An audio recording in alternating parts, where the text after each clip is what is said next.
Jangan kebanyakan main PUBG, jangan kebanyakan main Free Fire. Nama saya Angga Sudiarto.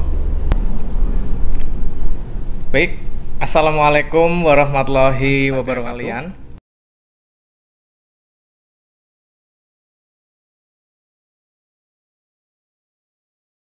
Nah, untuk yang daring, apa saja Pak persiapannya? Yang pertama, bergentayangan ini yang sering nih. Bergentayangan. Maksud saya kan misalnya HP-nya jangan sampai ngedrop.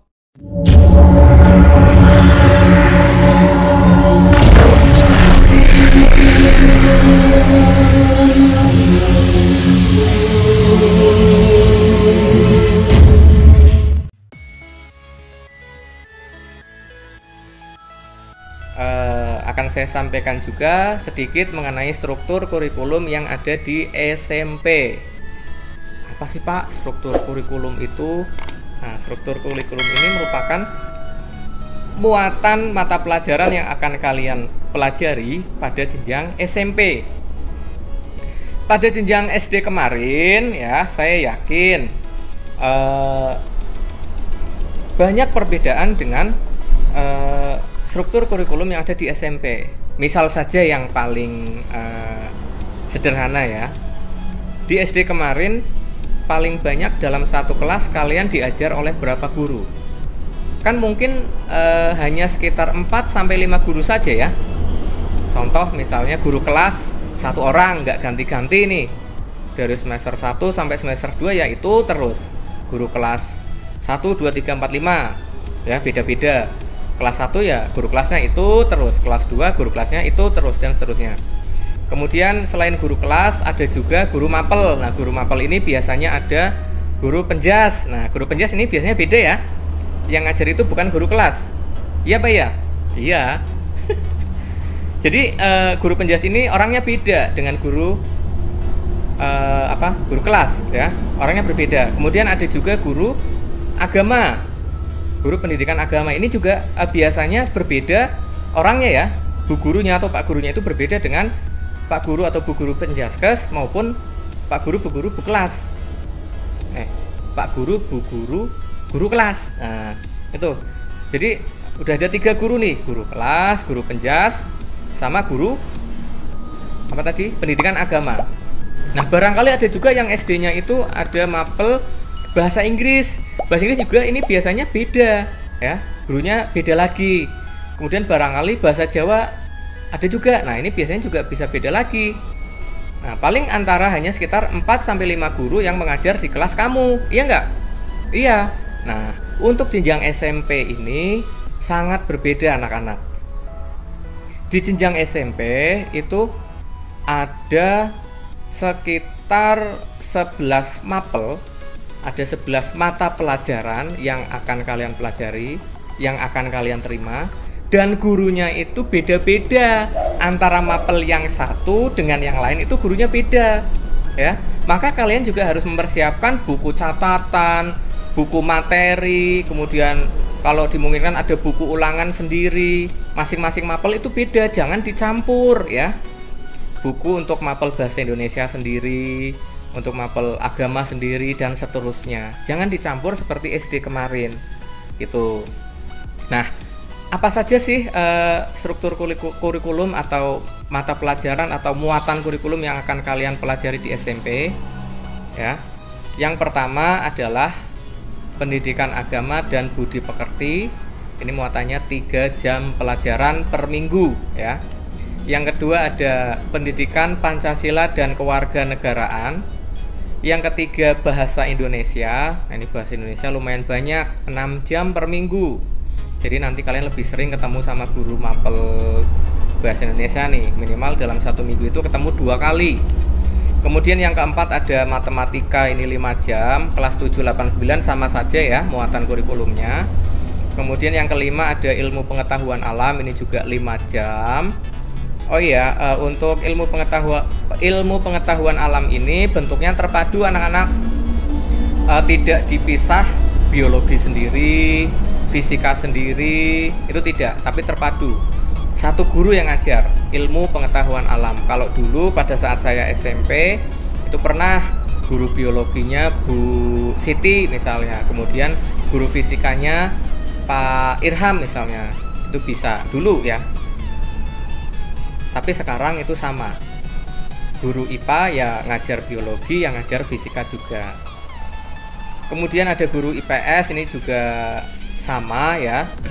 IPS terpadu. Kalau dulu pernah ada IPS di SMP ya, di SMP itu pernah ada IPS ekonomi, IPS geografi, dan IPS sejarah. Untuk SMP sekarang tidak lagi. Sekarang pakainya IPS terpadu. Jadi satu guru IPS ini mengajar mapel sejarah, geografi, dan ekonomi. Nah, kalau SMA beda. Kalau SMA nantilah itu urusannya SMA ya. Kalau SMA sih beda. Guru biologi IPS geografinya sendiri, sejarahnya sendiri, ekonominya sendiri, sosiologinya sendiri. Macam-macam lah pokoknya kalau SMA. Kalau SMP sih enggak, ini masih terpadu ya. IPA-nya terpadu, IPS-nya juga terpadu. Kemudian yang selanjutnya bahasa Inggris. Muatannya 4 jam, seni budaya 3 jam. Kemudian pendidikan jasmani, olahraga dan kesehatan 3 jam. Kemudian yang selanjutnya prakarya 2 jam. Ini ketutupan saya dikit ya. Oke, saya miringin dikit.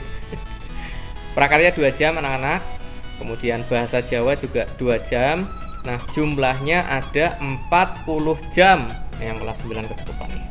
Yang kelas 9 juga 40 jam sama ya. Ada 40 jam per minggu mata pelajaran, muatan kurikulum yang harus kalian pelajari. Sampai sini ada yang mau ditanyakan? Tidak ada. Kalau tidak ada, saya lanjutkan. Yang selanjutnya adalah mode pembelajaran ya. Kalau biasa jadwal pelajaran dulu ya. Jadwal pelajaran dulu deh. Oke.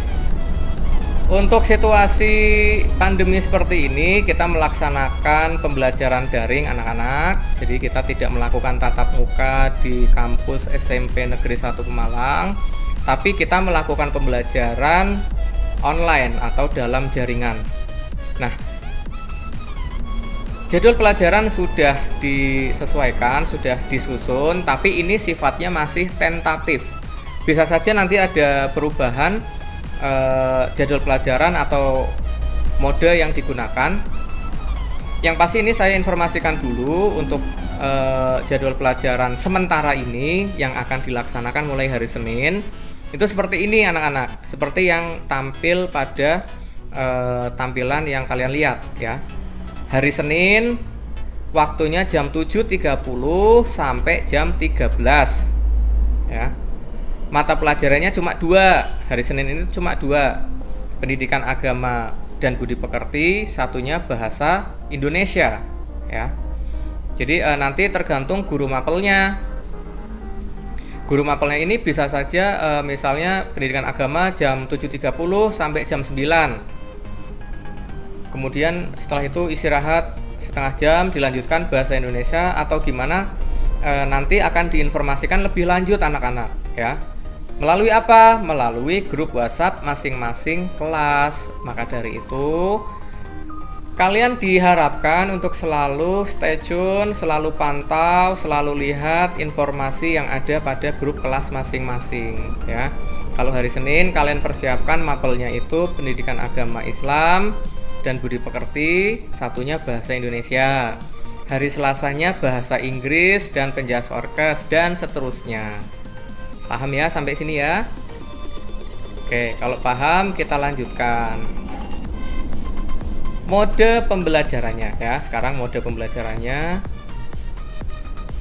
Jadi untuk pembelajaran di masa pandemi COVID-19 ini kita menggunakan mode daring dalam jaringan atau online ya. Yang pertama melalui grup belajar WhatsApp masing-masing kelas.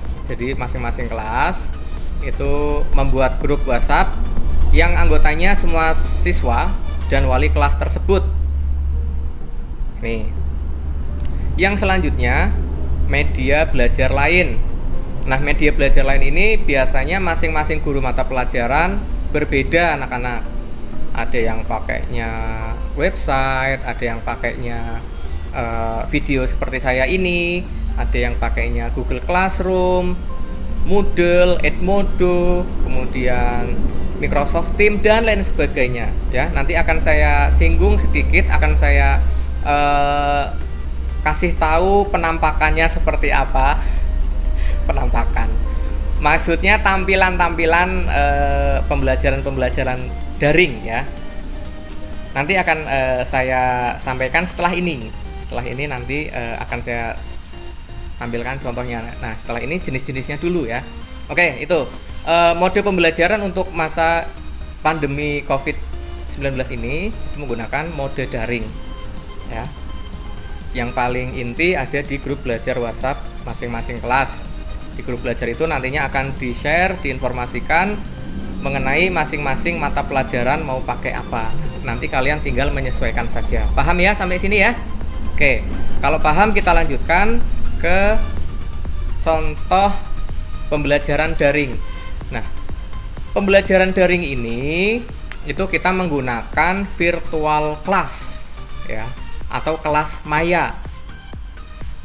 Dalam kondisi normal, kita melakukan pembelajaran itu kan kalian berangkat ke sekolah, kemudian masuk ke kelas masing-masing, nanti guru masuk ke kelas, kemudian memberikan penjelasan, diterangkan, kemudian nanti ada latihan soal dan lain sebagainya, ya enggak? Nah, kalau untuk pembelajaran mode daring ini kita bisa menggunakan virtual class atau kelas maya. Nah, banyak sekali jenis atau macam kelas maya yang bisa dimanfaatkan ya. Mulai dari yang sudah lama diterapkan, yang pertama itu ada LMS atau Learning Management System. Ini sempat populer di kalangan pendidikan tinggi dulu waktu zaman saya kuliah, itu LMS ini sangat ramai ya.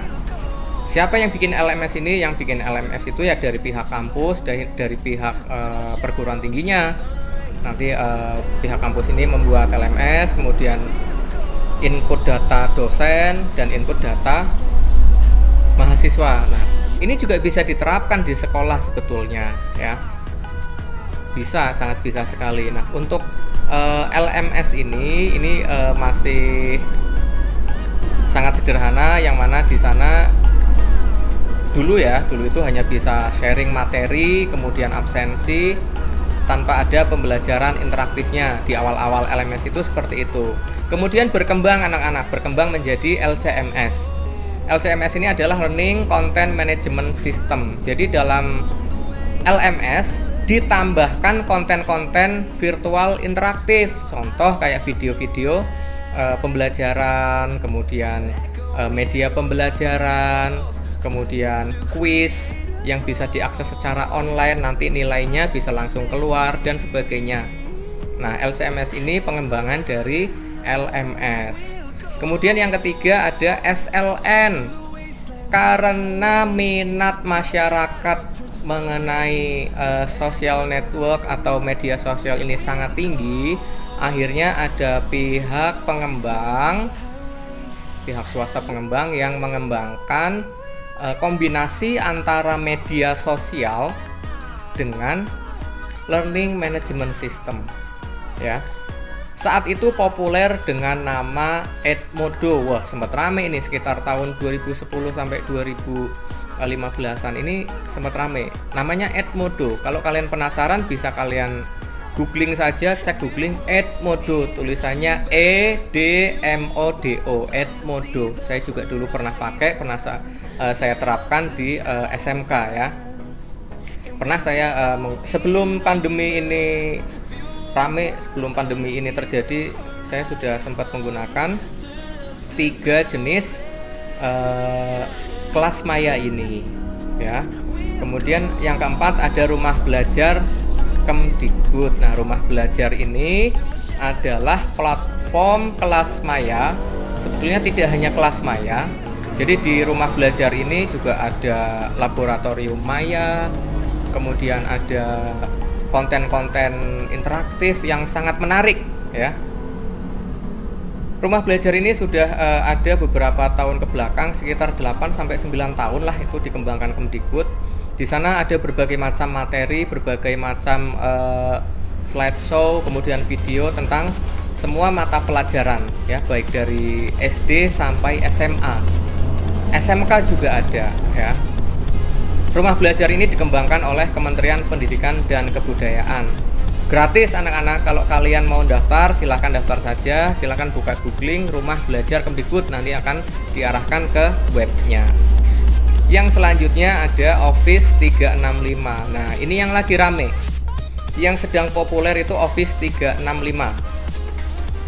Layanan ini diproduksi oleh raksasa teknologi yaitu Microsoft Corporation. Tahu kan siapa yang punya? Bill Gates ya. Ya, itu. Jadi mereka mengembangkan salah satunya Office 365 untuk edukasi ya. Di sana juga bisa membuat kelas maya, kemudian bisa membuat form-form untuk ulangan, kemudian membuat presentasi, media pembelajaran digital dan lain sebagainya. Namun sayangnya untuk layanan Office 365 ini berbayar anak-anak gitu ya. Tapi kalau yang versi gratis sih ada ya, ada. Kebetulan dengar-dengar kemarin juga Microsoft ini sudah bekerja sama dengan Kemdikbud, sudah melakukan MOU untuk Office 365 edukasi. Itu ini diterapkan untuk guru-guru yang akan memanfaatkan kelas maya di Office 365, namanya Microsoft Teams ya. Microsoft Teams ini nama kelas maya yang ada di Office 365 ya. Kemudian yang selanjutnya ada Google Classroom. Nah, Google Classroom ini sudah bukan hal yang baru. Adanya Office 365 juga sebetulnya untuk nyaingi ya. Untuk nyaingi, bahasa Indonesianya apa sih? Ya, untuk menandingi raksasa teknologi yang lain yaitu Google yang sudah terlebih dahulu membuat virtual class di layanan Google, namanya Google Classroom. Oke, nanti akan saya perlihatkan penampakan lagi. Akan saya perlihatkan contoh tampilannya ya, baik itu Office 365 maupun Google Classroom. Nah, yang terakhir ada website pribadi anak-anak. Jadi masing-masing guru itu kayak saya juga mengembangkan website pribadi. Kalian bisa buka di anggasudiarto.com, itu website pribadi saya. Nanti juga ada Bapak Ibu guru yang mungkin menggunakan blog atau WordPress. Nanti kalian pantau saja di grup kelas masing-masing ya. Oke. Sampai di sini materi mengenai cara belajar efektif khususnya mode daring yang akan kita laksanakan di SMP Negeri 1 Pemalang. Sampai di sini ada yang mau ditanyakan tidak? Tidak ada. Kalau tidak ada, langsung saja akan saya perlihatkan contoh penampakan terus. Seperti ini teman ya. Contoh tampilan kelas maya atau virtual class. Buka Google Chrome. Yang pertama ada website pribadi. Ini adalah website pribadi saya anak-anak. Nantinya juga saya akan memposting informasi-informasi mengenai mata pelajaran seni budaya khususnya ya di website saya ini. Silahkan kalian pantau terus saja. Ini juga masih ada bekas-bekas informasi pembelajaran daring yang sudah pernah saya lakukan di semester 2 kemarin.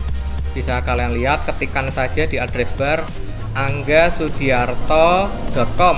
Angga Sudiartonya disambung ya. Kemudian ada juga LMS yang saya kembangkan. Ini alamatnya e-learning.anggasudiarto.com ya. Ini nggak usah. Jadi e-learning.anggasudiarto.com. Nantinya setelah saya buatkan username dan password, kalian bisa login. Misalnya untuk username saya menggunakan NISN kalian masing-masing. Kemudian passwordnya menggunakan tanggal lahir. Nah, silahkan nanti kalian username-nya pakai NISN, passwordnya pakai tanggal lahir ya. Kemudian klik login, nanti akan masuk ke LMS yang saya buat atau Learning Management System yang sudah saya buat. Nih. Kemudian yang selanjutnya ada Microsoft Teams. Nah, ini Microsoft Teams produksi dari Office 365. Salah satu layanan yang ada di Office 365 ya. Microsoft Teams. Ini fungsinya untuk membuat kelas maya. Ini juga sudah saya siapkan kelas maya yang untuk kelas yang saya ampu. Ada SBK kelas 7A sampai kelas 7D, kemudian SBK 9I dan 9C, dan mata pelajaran SMK ya, karena saya juga kebetulan ngajar di SMK juga. Yang selanjutnya adalah Google Classroom. Nah, Google Classroom juga ini saya sudah siap, sudah membuat kelasnya. Terutama kelas yang saya ampu ada Mapel SBK kelas 7A, B, C, D, dan kelas 9 IJ. Ini adalah kelas-kelas yang saya ampu. Sudah saya buatkan kelasnya, nanti tinggal menambahkan siswanya saja. Nah, untuk membuat atau bergabung di Google Classroom, kalian harus punya akun Gmail dulu ya, akun Gmail, Gmail. Kalau kalian nggak punya, silahkan mulai persiapan ya buat akun Gmail. Tapi saya yakin kalau kalian punya HP Android, saya yakin kalian pasti punya akun Gmail ya. Untuk download di Play Store dan lain sebagainya itu harus ada akun Gmailnya soalnya ya. Jadi itu anak-anak mengenai cara belajar efektif di masa pandemi ini. Mudah-mudahan apa yang saya sampaikan bermanfaat. Kalau ada salah kata, saya mohon maaf yang sebesar-besarnya, karena kesempurnaan hanya milik Allah Subhanahu wa Ta'ala. Saya akhiri, wassalamualaikum warahmatullahi wabarakatuh. Selamat sore.